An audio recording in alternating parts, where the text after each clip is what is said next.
We're back at the Barcelona Circuit de Catalunya for another lap guide on GT7. The layout for this track is the one without the chicane, because this layout is featured in the daily races at the time of recording this video. I took a look at the leaderboards and saw a mix of cars being used. The top leaderboard time was a time set with the Honda NSX, so I went with the NSX for the time trial. Also because I don't like the way the other cars handle for that single lap push.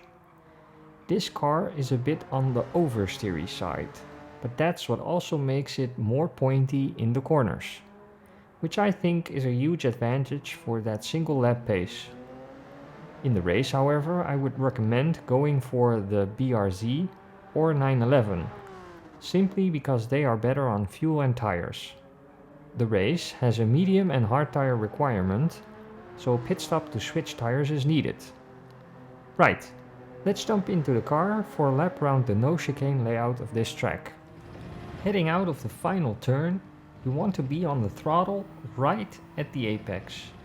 This way you will launch yourself up the main straight, getting as high as a top speed possible.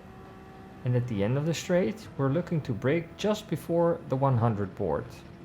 Let the car roll in this first right-left combination and keep it in third gear for stability.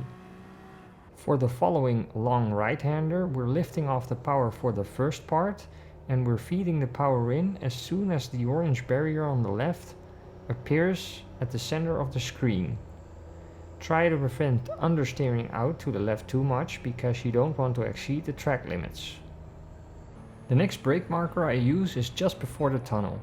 With engine braking, we're going back to second to rotate the car and then power out. For the next corner I use the big tower on the left as my brake marker.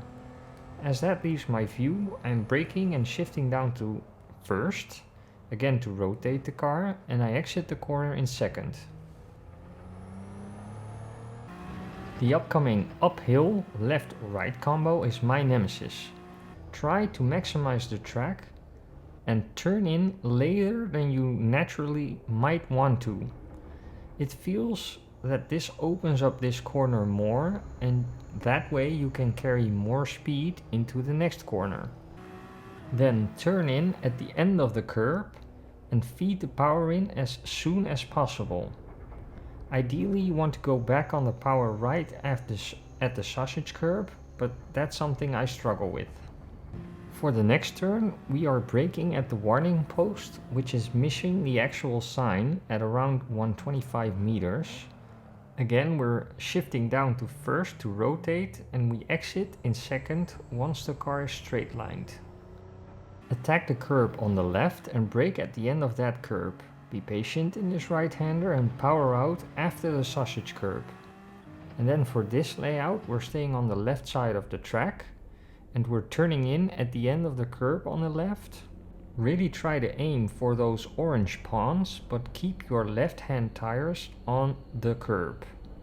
And the same goes for the final turn, but this time your right-hand tires. Again, turn in at the end of the curb, but use a dab of brake just before you're turning in.